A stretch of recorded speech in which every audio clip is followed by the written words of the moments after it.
in NBC's great parade of new shows.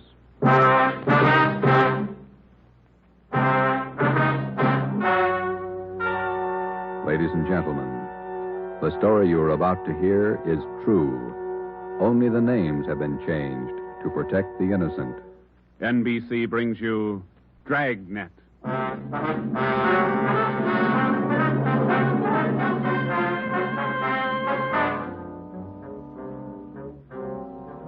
You're a detective sergeant. You're assigned to robbery detail. An armed gang of blitz bandits has started to work in your city. Their pace is fast, 4 and 5 robberies each night. The criminals are not amateurs. They're well armed, dangerous. Your job, get them. Dragnet, the documented drama of an actual crime, investigated and solved by the men who unrelentingly stand watch on the security of your home, your family, and your life.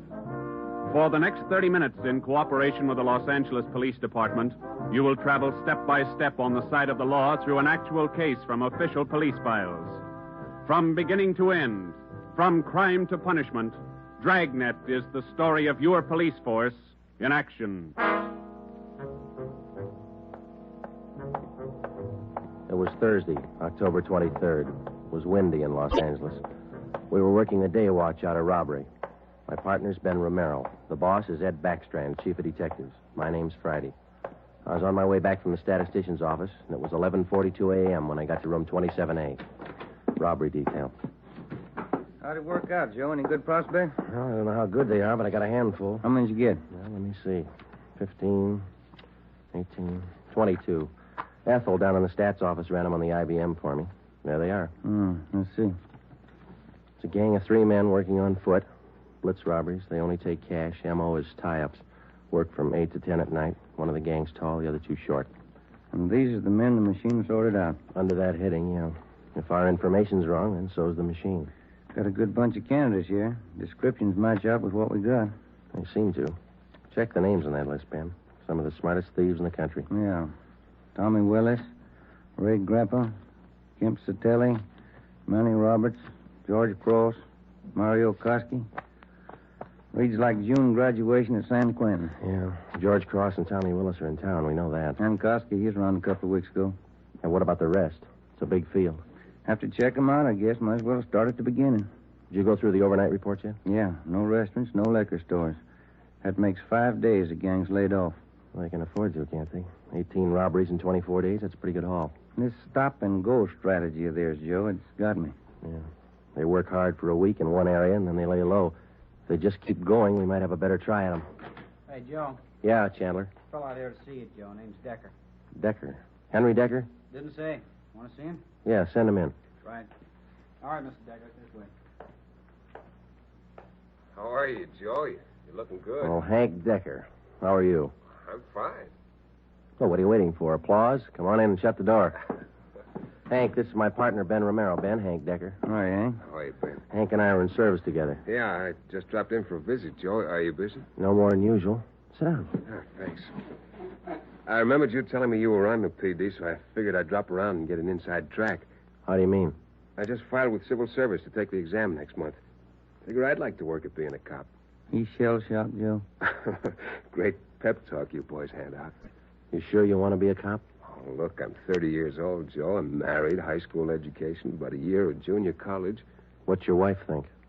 She's not sold. Well, that's why I dropped in. How about coming out to the house for dinner tonight? You want me to sell her? Just talk to her. 7 okay? Yeah, 7's okay. I'm glad to have met you, Ben. Same here, Decker. See you again. Right. Bye, Joe. See you tonight, Hank. Well, what do you think, Ben? Ought to make a good cop. We had a list of 22 possible suspects. By 5 o'clock, Ben and I had checked out 2 of them who might possibly have had a hand in the blitz robberies of the 18 liquor stores and restaurants in the past 24 days. Number 1 man was Thomas Willis, Caucasian, age 29, 5 feet 11 inches, 175 pounds, dark hair, blue eyes. Number 2 man was Mario Koski, Caucasian, 5 feet 6 inches, 170 pounds, dark hair, dark eyes, large scar under his chin, running across his throat, up to and behind his left ear. According to our informants, and after questioning some of their associates, either Willis or Koski or both could have taken part in the Blitz holdups. We showed their mugs to the victims, but none of them could give us definite assurance that either Willis or Koski were in the holdup gang. At 7 that night, I went out to Hank Decker's house for supper. Met his wife, Linda, his 4-year-old twin boys. We talked about the Army, played with the kids for a while. Before we sat down to eat, we put the boys in bed. Hank was in the kitchen carving the roast. His wife closed the door to the kids' room, and we started downstairs for the kitchen. What do you think of our 2 atom bombs? They're fine kids, Miss Decker. Hank told me that you were worried about him wanting to join the force. I was 12 years old when my father was shot down. He was a policeman in Des Moines. He was only 37 when he died. I wouldn't know what to do if anything like that happened to Hank. What do you want me to say? But does Hank really want it? Can't you talk him out of it? You're his wife. Can you? No, I think it's his choice, Miss Decker. He's going to have to make up his own mind. I'm sorry. If it's what Hank wants, I guess I worry too much. A lot of women marry cops. They have, and they will, and they all worry. Hank will be all right. Will you guarantee it, Joe?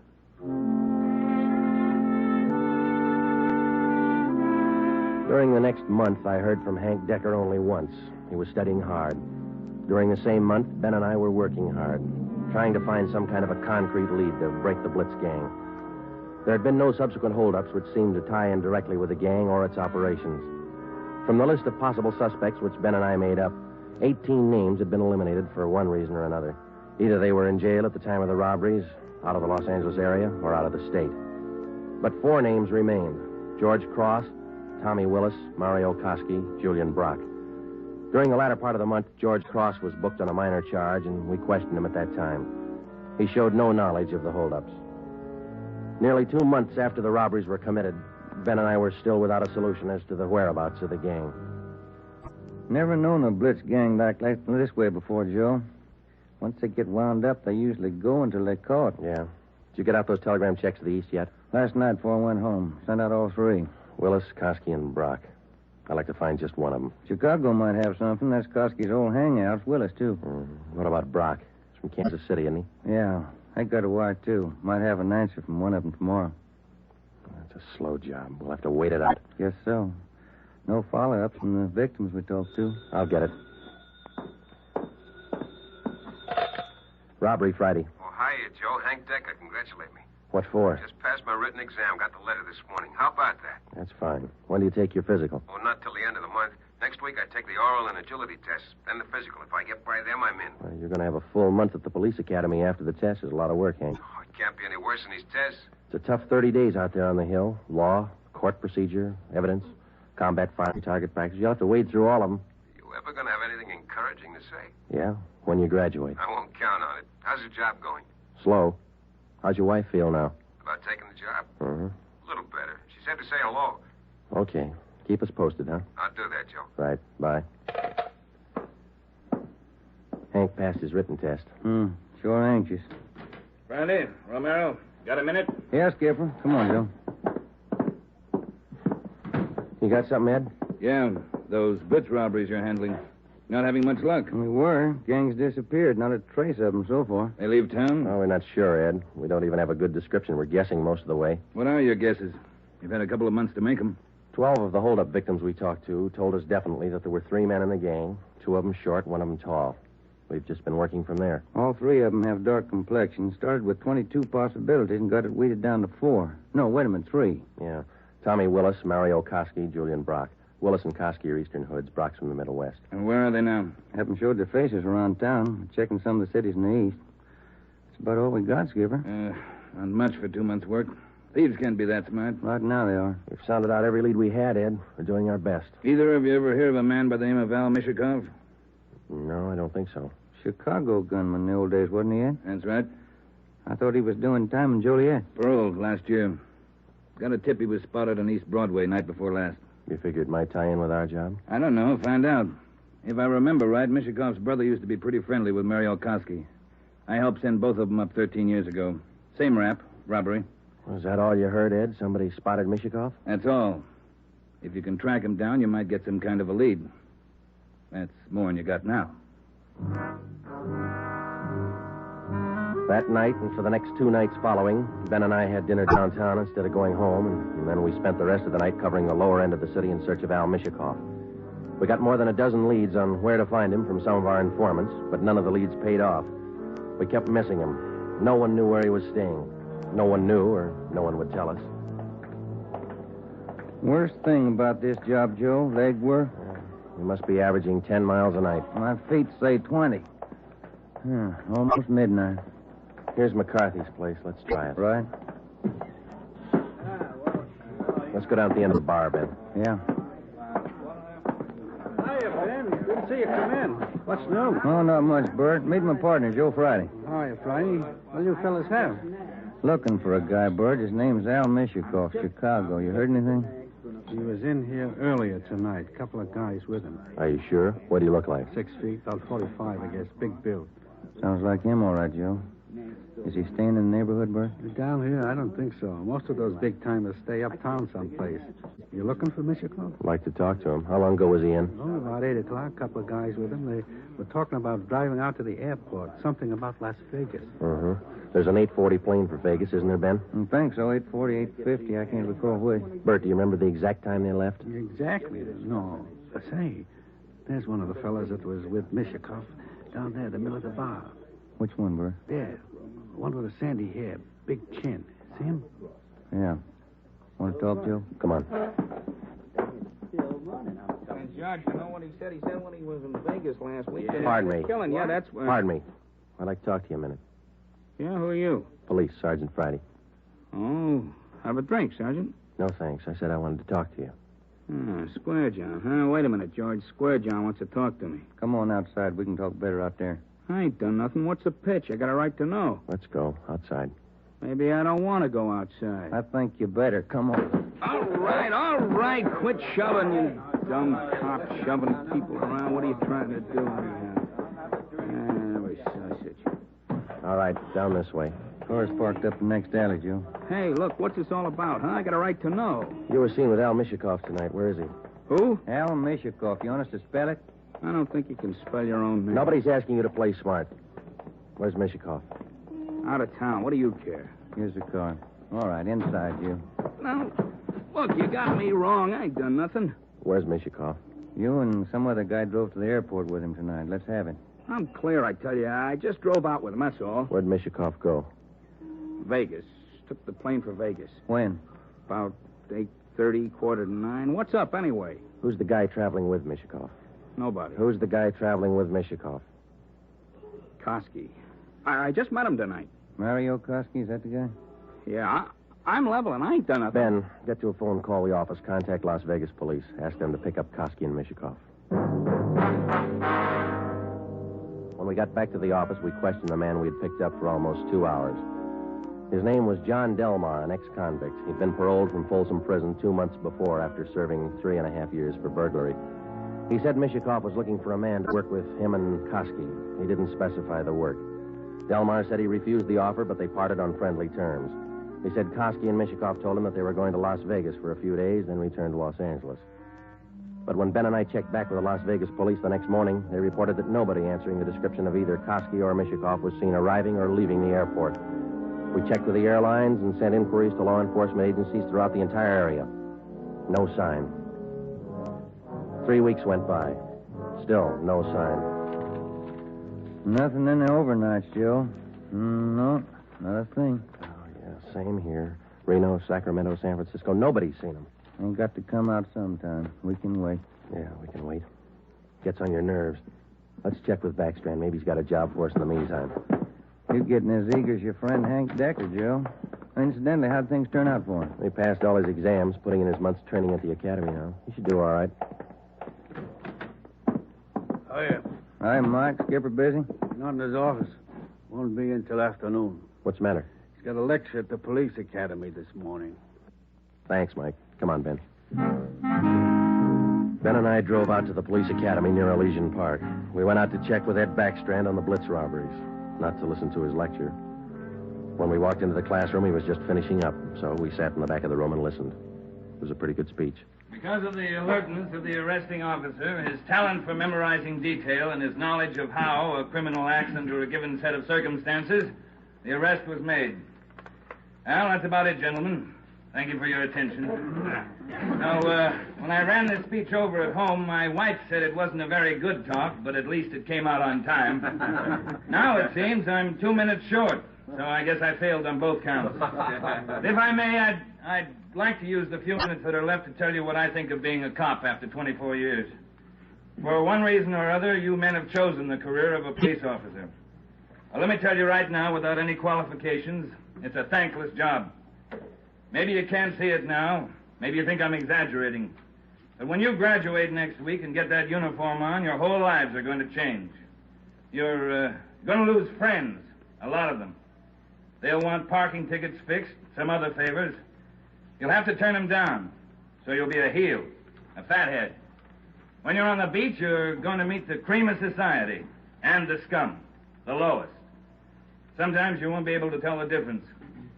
Some of you will have to work with thugs, stupid gangsters, dope addicts, cheap women. All the human garbage you can find in a big city. You'll come home at night and take a shower to wash off the dirt, but you still won't feel clean. That's the job. When you buy a box of candy and bring it home for your anniversary, the neighbors will say you chiseled it. When you save up a few dollars and buy a new car or some furniture for the house, that's graft. People are going to want favors. They'll offer you things, a free beer or a new dress for your wife. If you take it, you're a chiseler. If you don't, you're a tough cop. Well, here's a piece of advice. Take nothing from anyone, no matter how good a friend he is. Pay for everything you get and don't ask favors. Treat everybody alike, no matter what they look like or what they believe in. You don't play favorites. There are going to be times when a few men in the department get out of line. The newspapers will play it up because it makes good reading, and the average John public will love it. Because that's the only way he can pay you back for that traffic ticket you gave him. Being a good cop is a hard job, but it's a good one. Let me warn you just once more. It's one of the most thankless jobs on earth. That's all, gentlemen.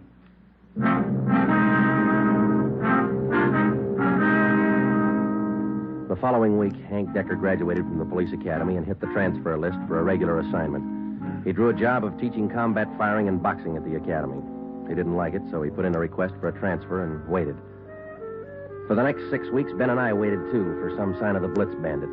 There wasn't any. The only possible suspects, Mario Koski and Al Mishikoff, had disappeared completely. We kept a close check on every possible avenue of information. Still, no sign.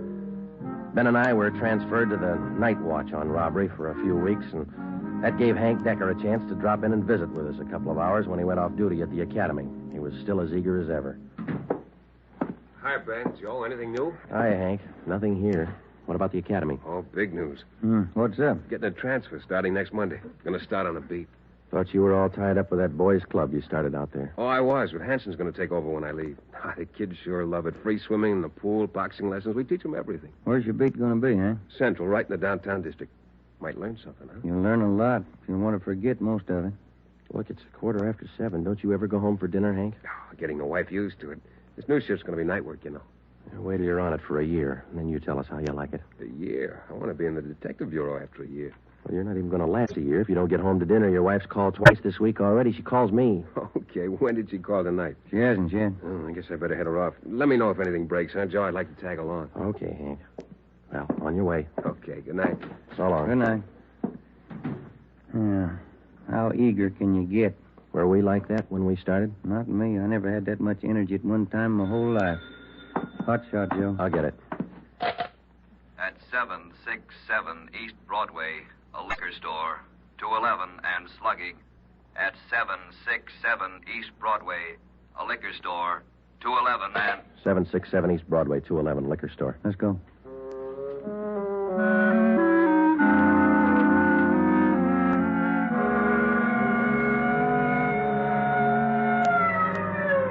.767 East Broadway, King's Liquor Store.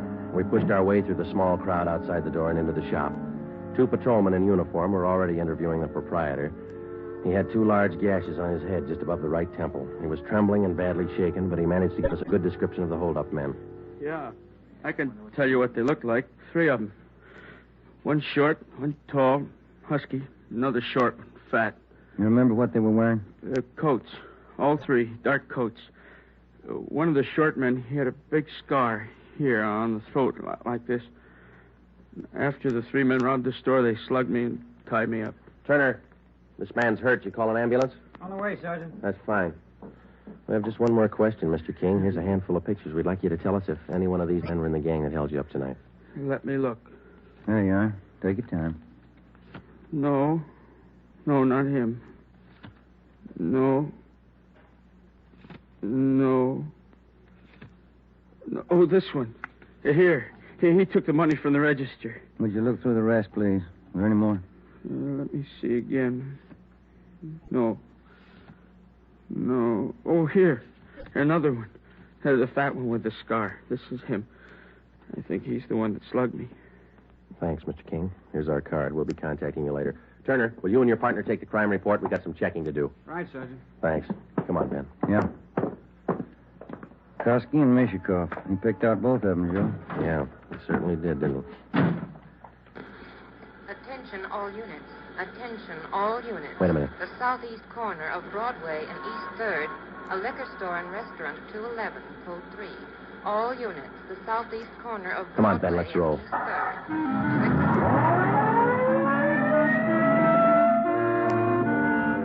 When we got to the liquor store and restaurant at Broadway and East 3rd, Ben and I knew for certain that Koski and Mishikoff were back in the city and working hard.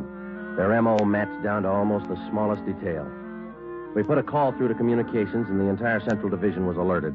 Then we called Chief Backstrand and told him the news. He assigned a special detail from the Metropolitan Unit to patrol the area until further notice. But at 9:23 p.m., before they pulled out of the police garage, the Blitz bandits added 2 more liquor stores and 1 more restaurant to their list of victims. Early the next morning, Ben and I met with Chief Backstrand in his office. You got a make on that 3rd man yet? We ran his description through R&I early this morning, Ed. Closest candidate's a guy by the name of Julian Brock. Done time here in New York. Any tie-up with Koski or Mishikoff? Mama sheet says he knows Koski pretty well. And that's good enough. Now, how do you think you're going to get these thieves? We've got the alert out, Chief. Special detail from Metropolitan Division's been briefed. Communications all set. All right. Here's a tip for you. Tell the men if there's a hold-up call that only the car in the area of the hold-up will handle it. These thieves are no amateurs. They may try some decoy trick. Tell the men to stay in the area they're assigned to until they receive a call. Jake? We'll take care of it, Ed. You going to be on hand tonight? And when do you figure on starting? We'll have the full detail out by 6:30. Play it safe and start at 4. Why chance missing him?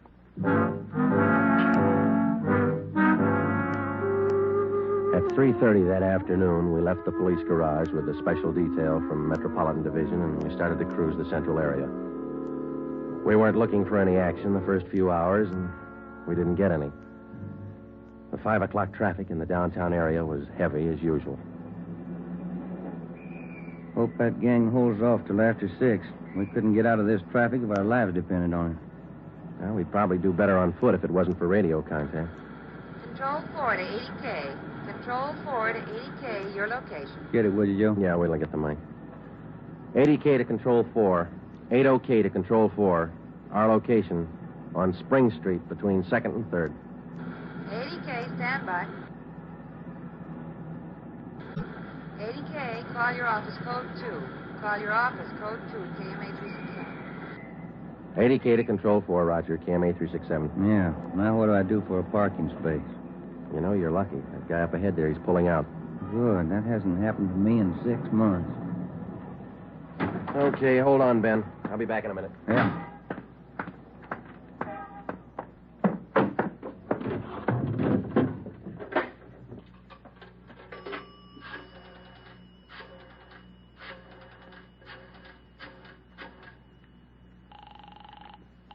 City Hall. 2511. 2511. Robbery, Chandler. This is Friday, Bill. You want us? Yeah, just a minute, Joe. Chief wants to talk to you. Hello, Friday. Yeah, Ed. Cruiser car just brought in a guy answering the description of Mario Koski. Yeah? Get over here right away and question the guy. If it is Koski, we can all go home early. Ben and I went back to the office and questioned the man who gave his name as Conrad Larkin. It was Koski's approximate height and weight, same color hair, same color eyes.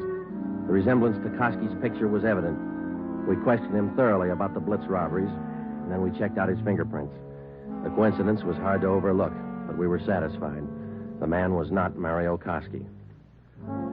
There was a phone message on my desk to call Hank's wife. I called her, and then we checked with Chief Backstrand again and started for the police garage. It was 10 minutes past 6. Hey, Ben, Joe, wait a minute, will you? Oh, hi, Hank. What's all the excitement? I heard about those jobs last night, the Blitz gang. How about tagging along tonight? What's the steer? You suit yourself, Hank. When are you due home for dinner? I told the wife I'd eat out tonight. You sure you're not due home for dinner? No, not tonight, Joe.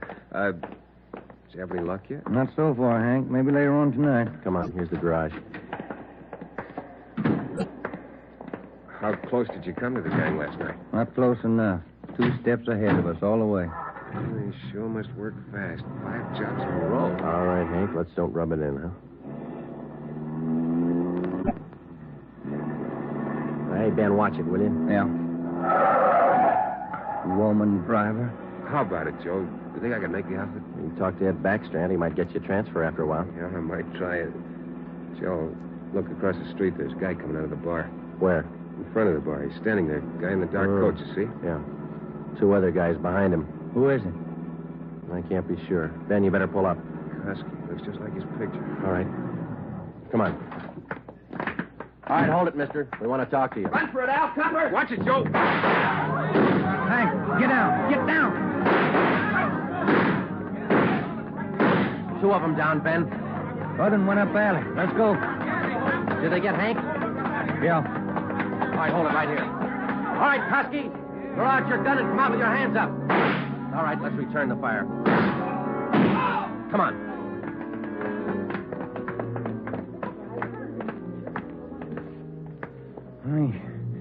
He had his chance. Yeah. Grab his gun. Let's get back to Hank. Did you get the guns from the other 2? Yeah, they're dead. Hank got them both. All right, one side, please. Officer, did you call an ambulance? Yeah, they're on their way. Come on, Ben. One side, please. Will you let us through? Hank, how you doing? Not so good, Joe. Ben, will you get the crowd black? Give him some air. Would you just move back? Joe, All right, easy, Hank. They'll be here in a minute. Hank?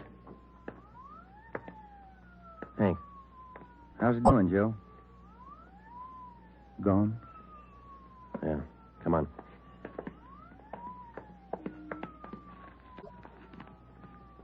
What have you got, Joe? Phone message from Hank's wife. For you? Yeah, You returned the call? before we left the office. What was it? She wanted me to remind Hank. He was due home for dinner at 7 o'clock.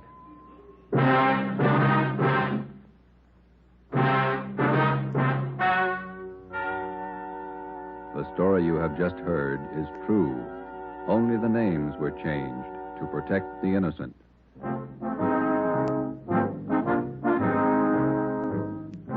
You have just heard the 12th in a new series of authentic cases from official files. Technical advice for Dragnet is furnished by the Los Angeles Police Department. Tonight's program is dedicated to Patrolman James Frank Goggin of the Cleveland Police Department, who, on the morning of January 13th, 1939, gave his life so that yours might be more secure.